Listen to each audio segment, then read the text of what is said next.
Mr. Jack Reiss, thank you very much for coming on to 805boxing.com. And I have to get used to doing that because you're the first guest I have on my 805boxing.com website. So thank you very much. And it's a great honor to have you on. I appreciate it, and I'm totally honored that I'm the first guest. And let's go ahead and do a bio on you and a little background on you. Where were you born and raised? I was born and raised in Brooklyn, New York City, in a place people have probably heard of it, Coney Island, New York, and brought up there till I was 23 when I moved out here, out west. What was it like living there in New York at that time? It was a great place to grow up. Looking back now as an adult, I couldn't have got a better street education and a street smarts education. It was a tough neighborhood. I didn't know any better, but looking back, I loved it. It was just like the movie The Bronx Tale and some other movies you might have seen on TV. Just a lot of fun growing up. And as a kid, what were you like growing up? I mean, what was your attitude? What was your demeanor? What were you like as a kid growing up? Well, my father died when I was a young guy. I was 8 years old, so I was kind of, a latchkey kid, one of those kids that my mom went to work, so I had my own key since I'm 8 years old and coming and going as I please. So you can imagine, I got a little trouble and, did some crazy stuff. But sports is what got me, on the straight and narrow. I was into playing ice hockey and I was into martial arts and boxing, and that's what kind of got me straightened out. I got my fair share of street fights growing up, but then I was able to channel all that energy into sports. And one thing about growing up in New York, you don't need a car there. So even as a young kid, I was able to get on the trains and go see the Yankees, the Mets, the New York Rangers, the New York Knicks. So I was kind of a sports freak growing up, and it was pretty easy to get to the games and do that stuff. And, I was really into sports. Not into school, but really into sports. God, it's a lot different from what you're saying to what it is now, and how parents nowadays, they freak out if they don't see you around for about half an hour compared to what you said. You could just hop on a train and go wherever you want, and it was so free back then, and it's a lot different now. What were you guys like as a household, though, like growing up? I mean, you said your father passed away, unfortunately, when you were 8, but what was it like there at home? Were you guys pretty close there at home? Did you have siblings? What was it like? Well, thank you for asking. Yes, my mom, as an adult, looking back now, I can tell you she is and was a wonderful woman. She's 94 years old, in a nursing home now, but she did an incredible job raising us. I have an older brother and an older sister, and, my mom had a great work ethic. She worked till she was 76. She got on the trains every single day from the time my dad died, 5 days a week, and went to Manhattan to earn a living for us, to keep a roof over our head. I didn't know any different. I thought, my life was normal because I always had we lived in an apartment, but we always had food and we always had a roof over our head. And my mother loved us. I knew, my brother and sister, we weren't the closest because we were all kind of running in our own direction, but we all knew we were family. And if there was a crisis, boom, we all came to help each other. So it was great that way. I got in some scrapes growing up where I'll never forget there was this kid from like a gang that was supposed to come down and whip my butt, and I was nervous. I was, worried about it because he had beaten up 2 of my friends prior to this at different times, and I guess it was my turn. And, my older brother saw that I was nervous, and he said, "What's going on?" And I told him the story, and he got me all pumped up, and because he had seen me getting into fist fights playing ice hockey, and he goes, "Look, I got your back. I'm going to be there. I'm going to be in the background. This guy, you get into this with this guy. I'm not going to let anybody jump in, number one. And number two, if he's beating you and you're getting hurt, I'm breaking it up. I'm getting you out of there, and we'll both take off running if they're trying to jump us." So he was a great older brother. He still is. So it was cool. Cool family. I had a good family for what it was, Your school life, what were you like as a student? Nah, man, I was horrible in school. In the old days, people used to say, "You're a type A personality," about me. And now they just say, "You're ADD." So I was one of these kids. Can't be in one place, huh?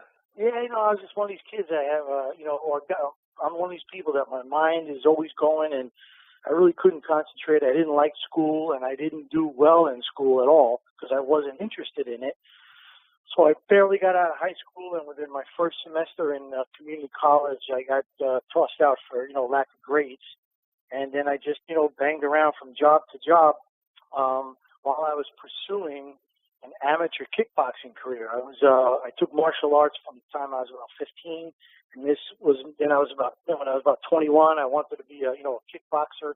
I had a couple of bouts as a kickboxer, and I realized that when I was 23, finally, that I was going nowhere with it, and I hurt my foot in a fight, one of the matches I had, and I came out to California to get just a little vacation, and I ended up staying. And after about 6 months, of knocking around and having fun and working little odd jobs, I decided, I was looking for real jobs, and I stumbled across the LA Fire Department, and it turned out to be perfect for me. I worked really hard, got myself on the LA City Fire Department. I did 31 years with them and retired at the rank of captain. 2011, came on in 80 and left in 2011.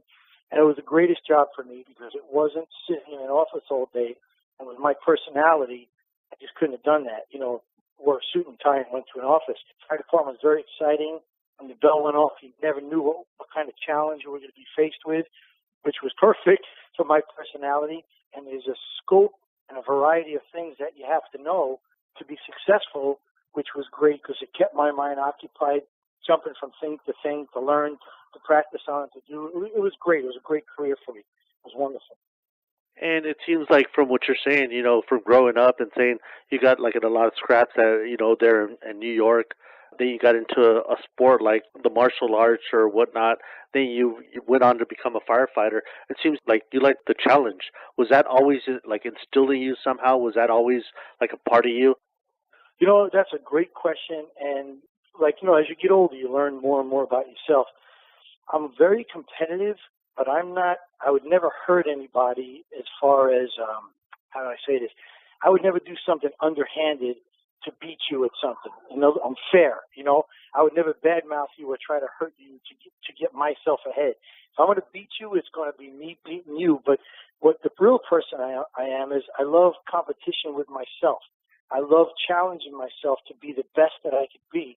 I've always believed in, God, and I always believe that if you just be the best you could be, whatever endeavor you're taking on, it's all going to work out well for you.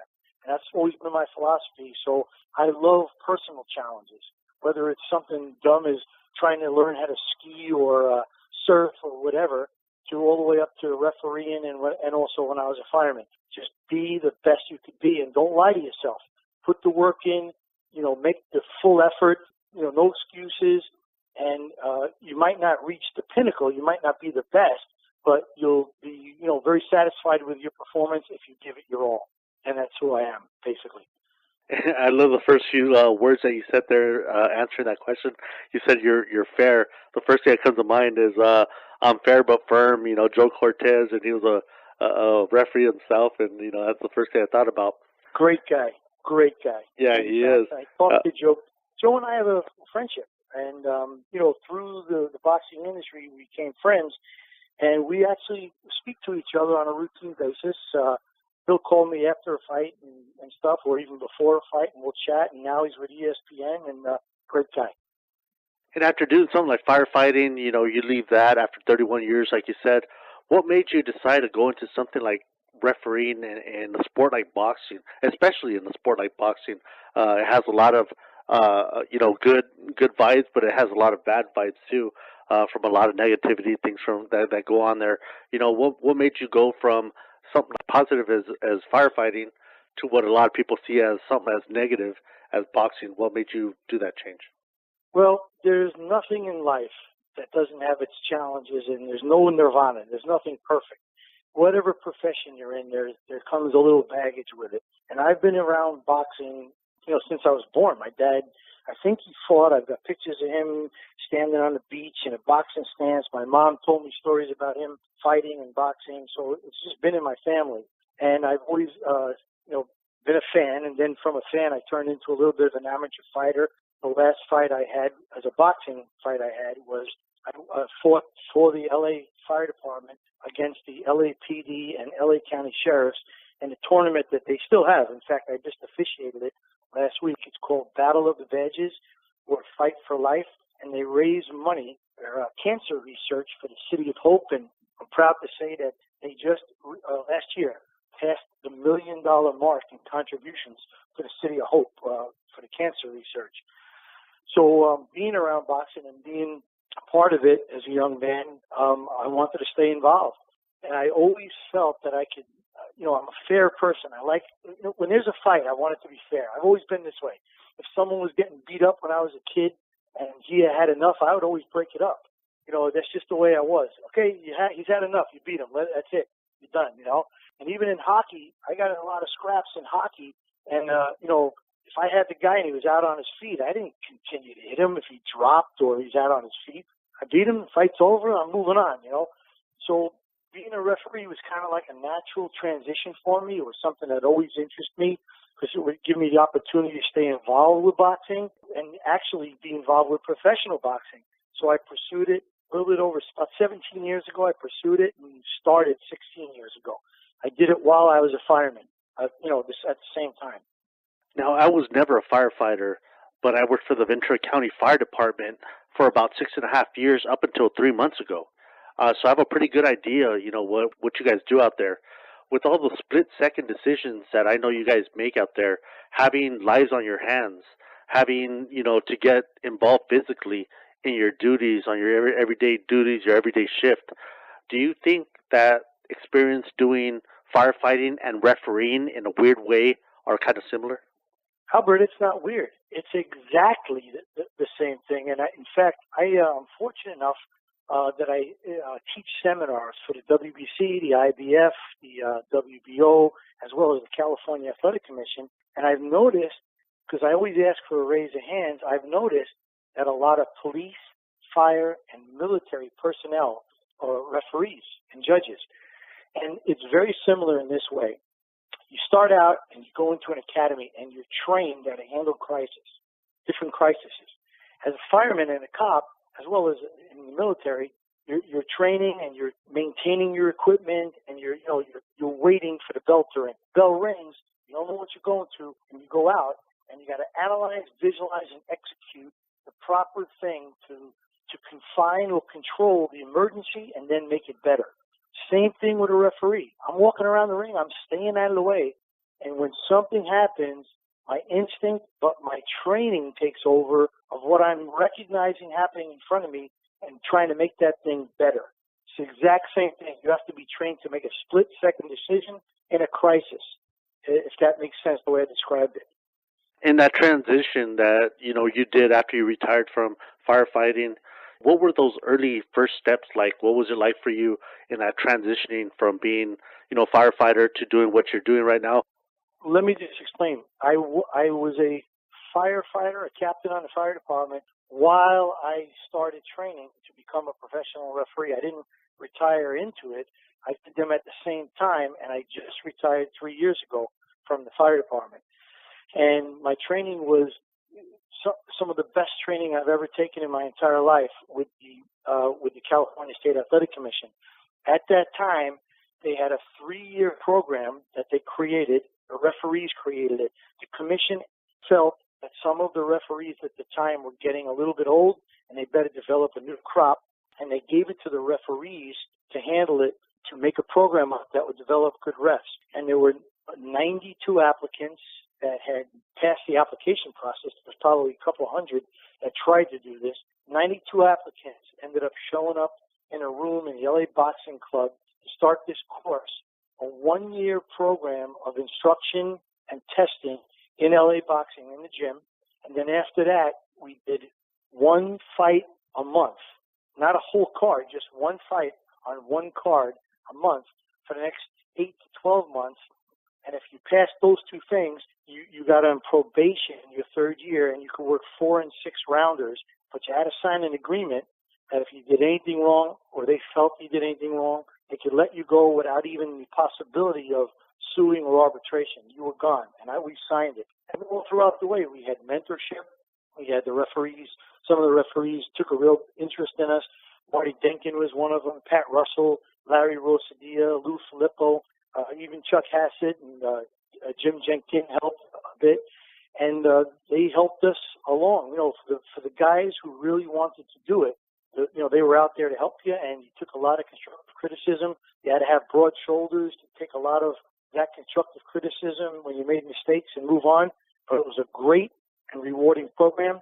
And out of the 92, there was only 8 of us that made it. And there's only 7 of us left, I think, right now, or 8. Maybe it was 9, and now there's 8. I can't remember. I remember asking International Boxing Hall of Famer Richard Steele what it was like to referee his first fight, and he said it was a smoker in Bakersfield in the 70s, and he was very nervous about it. What was it like for you? What was it like on your first outing, out there being a referee? Well, it was extremely nerve-wracking. There was a lot of pressure and a lot of tension. Some of the pressure was self-imposed, but some of it was real pressure to perform, and I'll explain what I mean. I had gone through this 1-year-long program, and there was a lot at stake, and I had watched a lot of people just drop out.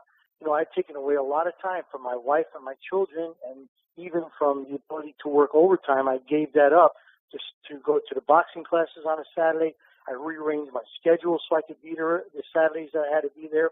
And, every moment you were in that ring, especially that first time, you were under tremendous scrutiny. So stepping into that ring, there was a huge amount of pressure on you, or me at the time, and I really felt the pressure. And it's great. And when people ask, what's the difference between now and then, I always tell them, when I was first starting out, I would get out of the ring, and my questions to my peers would be, did I do okay? Did I do it correct? Well, now I don't ask if I did it right or wrong. I ask what I could do different or better in the ring. So you know what you're doing, but you're always looking to improve, where in the beginning, you're really not sure if you did it even right, if that makes sense. Do you remember working your first world title fight, and what was it like for you? The first title fight I did was a regional title. It was a 10-round regional title fight, and it was after 3 years of working in the industry. I was a lot calmer than I was the first night that I did my first bout and such. And I had done 10 rounds before. They worked you up slowly. You started out with 4 and 6, and when you showed proficiency 4 and 6, they moved you up to 8s and 10s, and then the opportunity came. They either gave you a 10-round regional or a 12-round regional title fight. And doing that was, I was under tremendous scrutiny the whole 3 years. So that step up was just a normal process for me. It felt just like a normal, here goes another challenge type thing. And I enjoyed it. And I've worked a bunch. Obviously, I worked a bunch since, and I love it. So it's a different level. That's totally a different level. Earlier this year, I had referee Tony Weeks on. He said being a referee is a thankless job. And I thought nothing of it at first. But when I really started thinking about it, I was like, he's right. When you guys do a great job, we expect that of you, and we don't really recognize it. We expect you guys to be perfect. But when you guys do something wrong, we're the first ones to jump on you in a second. Do you agree with what Tony said? Do you agree that refereeing is a thankless job? I don't know if I agree totally with Tony. It definitely is a thankless job in a lot of ways, but there are thanks that we get, and they come from strange sources, and sometimes not such strange sources, and I'll let you know what I mean. I recently did a fight where I stopped the fight, where the corner person and the manager didn't want to stop the fight, and I stopped the fight because I'd seen enough, and the fighter would not quit. And I got thanked from fans. I got thanked from actually the cornerman later on. Said, you know what? I should have stopped that fight. Thank you for stopping the fight. And when people come up to you and they tell you, hey, that was a great job you did in a tough situation, you do get a feeling, of a thankful feeling from these people, and you do get a feeling of belonging when fighters give you compliments and such. So it's not totally thankless, but I understand what Tony's talking about, and that is, like you said, Albert, you expect us to do a perfect job, and we're human. And a boxing match is dynamic. It's constantly changing. It's constantly moving. So for us to be in the perfect position every single time, it's impossible. So there are going to be times where we miss stuff, and there's going to be times where we didn't miss stuff, or when we get in there, it's a little bit awkward looking because of where we were. But we get the job done, and as long as you get the job done, and there's no one getting hurt because of your actions or you're cheating, then you're okay. So I don't really believe it's totally thankless, but it's a tough spot to be in because, the best job we do is when no one notices us. When there's a great fight going on and we don't screw it up, and we just keep the flow moving, and we make sure that nobody's doing anything unethical in that ring, and then nobody really even notices us. The first fight I ever saw in my life, I was 5 years old. It was in August of 1980, and it was a fight between a Mexican boxer by the name of Lupe Pintor against a fighter from Wales named Johnny Owen. And in that fight, Lupe Pintor, the champion, he knocked out Owen, and 6 weeks later he died from the injuries he sustained in that fight. Several fighters with their dads in the corner in California have died. Do stats like that, does that bring pressure to you that California boxing referees are kind of under a microscope because of stats like that? The last 5 or 6 fighters that have died in California, their dads were in their corner. Do things like that even come to your mind when you're doing your job or your duty? Well, there's two different issues you're talking about, and one of my considerations about what's going on in front of me is when a fighter has their dad in the corner. It's a statistical proven fact that most fighters that died did have their dad in their corner. They don't like to quit with their dad in their corner, and I use that as a tool in my tool pouch, that if that fighter's taking a lot of punishment and his dad's in his corner, I know he's not going to quit. I'm going to have to pull the plug whether his father likes it or not, and I'm going to stop the fight. But I use it as a tool. I don't use it, it doesn't cause any more pressure. But I could tell you some other stuff that I've been noticing that's, to me, I use as a tool as well. You got Magomedov Abdusalamov from, believe he's from the Ukraine. There's another group of individuals now from the Ukraine, from, Eastern Europe, that are just tough as nails, that are all into boxing now. And those are another group of guys that just don't have any quit in them. And Mago wouldn't quit that night. I just did a Rustam Nurgayev fight. He was giving it his all that night, but he just didn't have it, and he wouldn't quit. And I think, like the young guys we see with no quit in them when their father's in the corner, we're going to see these Eastern European guys that we're going to have to watch out for, too. They just don't quit. And we're going to have to stop fights, accordingly as well.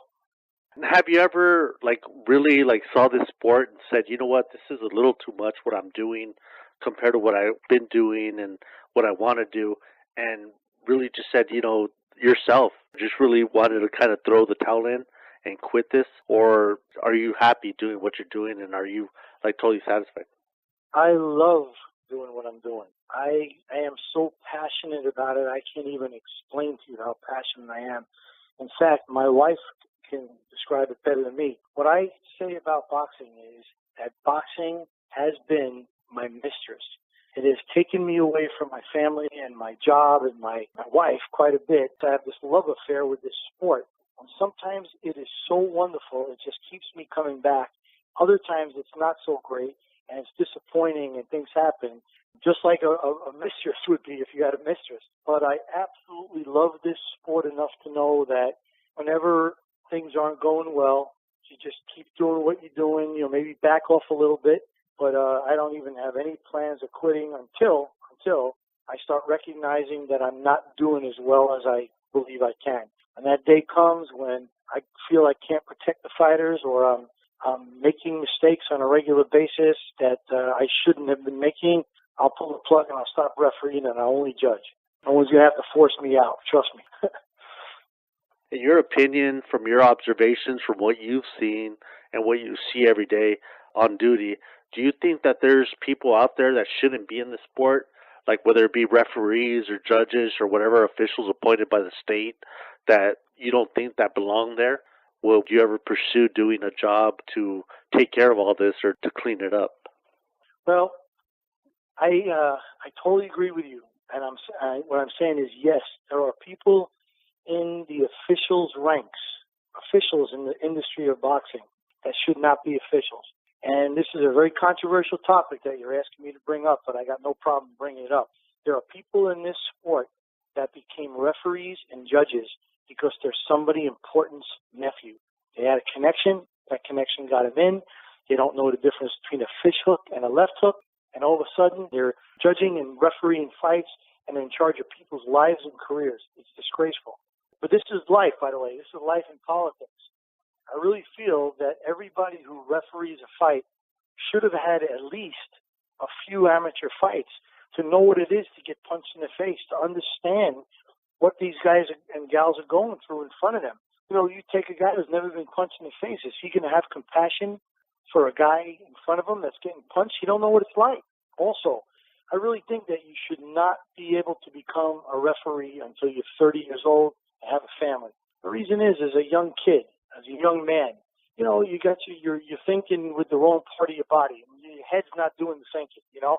You're running around there chasing tail and you're doing crazy things. And when you have a wife and you have kids, it's the first time, for me anyway, it's really the first time in your life where you love something so much that you would put them before yourself. You would actually sacrifice your life for another human being. You get older, you start developing that compassion. And I don't think people should be a ref till they're at least 30 years old, till they have that understanding that the person in front of them, not only their career is at stake, but their life's at stake. And they have to know that no matter what they look like in the ring, if it's making them look bad, they're going to get booed. If that guy has had enough, you got to stop that fight.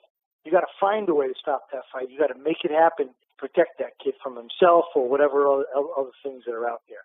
So, yes, the industry is full of people that don't belong there. Would I take on the responsibility of cleaning it up? I don't know. Not at this time. I wouldn't even know where to begin.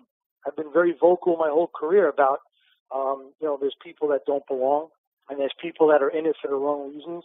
I have to tell you, I have a group of close friends in this industry. None of us do this for the money. There's not a lot of money in this, and none of us do it for the money anyway. We do it for the love of the game. It's an honor for me to be in the ring with these tremendous warriors. These men and women are the toughest. I love being around them. They're just such wonderful, down-to-earth, tough people. Even a guy like Floyd Mayweather, who comes off the money team and he's bragging. You know what? You get that guy alone in a room, he's the nicest guy in the world. That's all the public face. That's all, you know what I'm saying? To hype the fights and stuff. These fighters are the greatest people on the earth. They're really humble, down-to-earth guys, tough as nails, which I really love. And I get the opportunity to be around them. It's wonderful. To work with them, to have them know me and vice versa. It's great.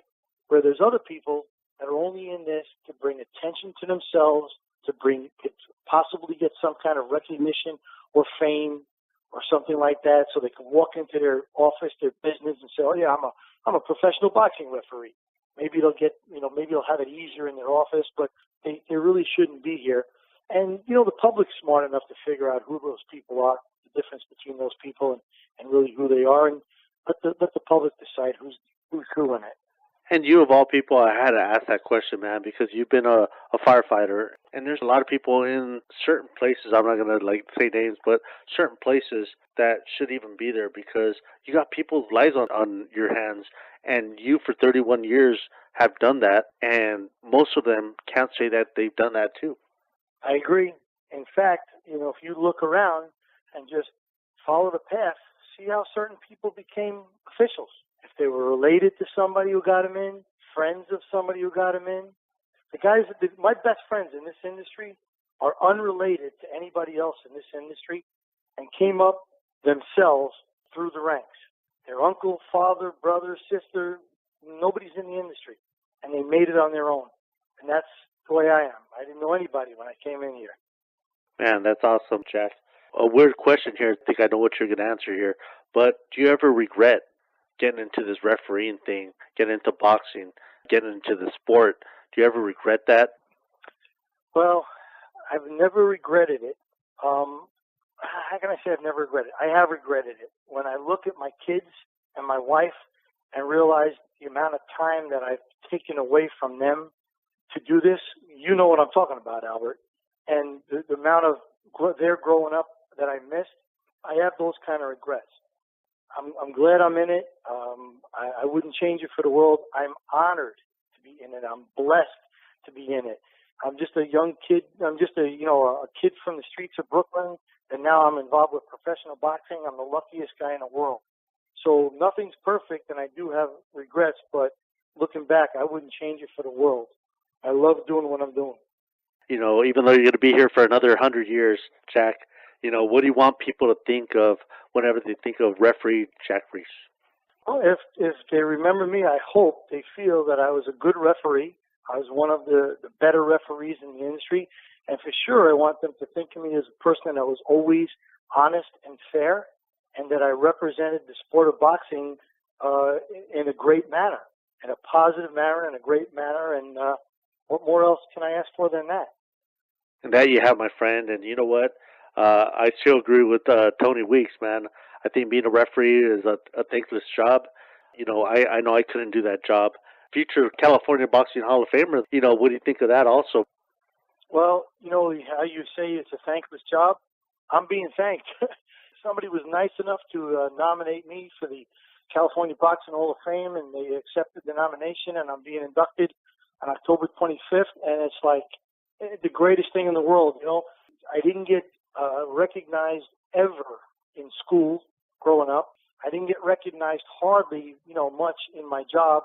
I can't say that I did, but it didn't mean anything to me compared to this. This is the greatest honor I've ever received in my entire life. As far as a personal honor, obviously, the birth of my kids, getting married and things mean a lot to me, but personal accomplishments, this is absolutely wonderful. I'm blown away, and I'm so appreciative I can't even tell you. Thank you very much, Jack, for coming out to the boxingbar.com. Thank you for interviewing me. I appreciate it. Thank you, Jack.